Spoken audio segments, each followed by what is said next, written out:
من احیا سنتی فقد احبنی ومن احبنی کان معی فی الجنہ.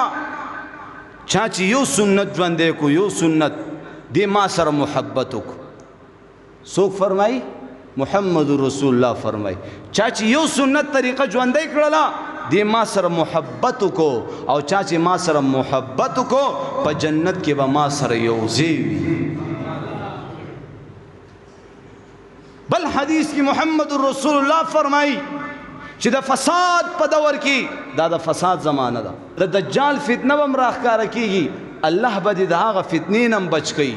زما محترم نور قسمه قسمه فتنې اب را سرګندېږي، الله به د هغه چا حفاظت کوي چا چې سورت کهف ویلې.